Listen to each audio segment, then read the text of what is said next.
Department of Justice. From your perspective, who should the DOJ target as part of their investigation? What specific figures in the Obama administration? Well, based on what I read, and I read pretty much what you read, it would be President Obama. He started it.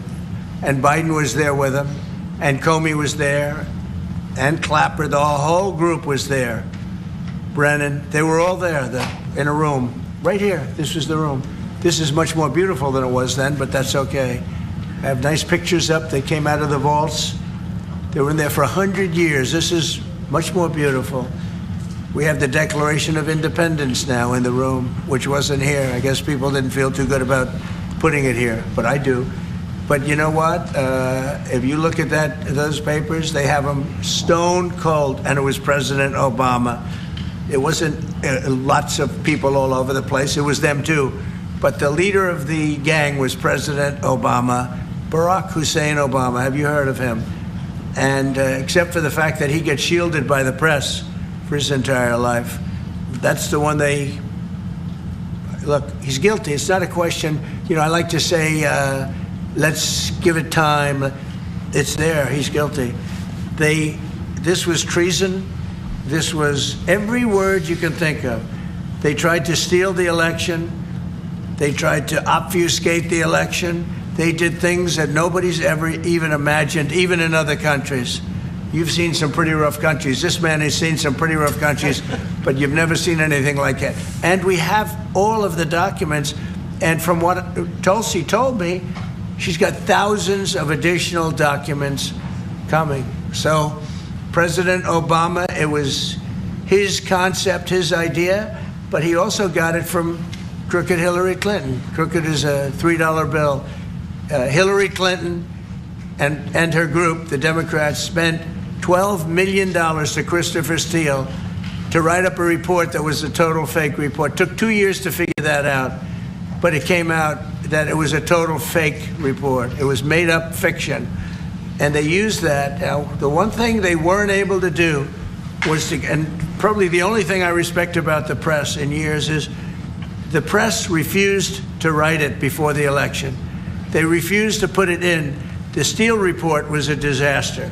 All lies, all fabrication, all admitted, an admitted fraud. She paid $12 million, and the Democrats, for that report to a wise guy named Christopher Steele. He wrote a phony report, and they wanted to get that report in before the election. And I'll tell you what, I talk about all the time, the fake news, how bad it is. But in this case, they wouldn't do it. They saw it, they read it, and they said, we don't believe it. And it was only after, substantially, like a month and a half after the election, that it got printed, and it was a big wisp. It was just like a bang of nothing, because the election had ended. If that report had gotten published by the New York Times or somebody, and I respect the Times for maybe only this, because they're crooked as you can be. They're a terrible paper, a crooked, corrupt paper. They didn't take the Steele report. It was the dossier. Remember the famous dossier? I called it the fake news dossier.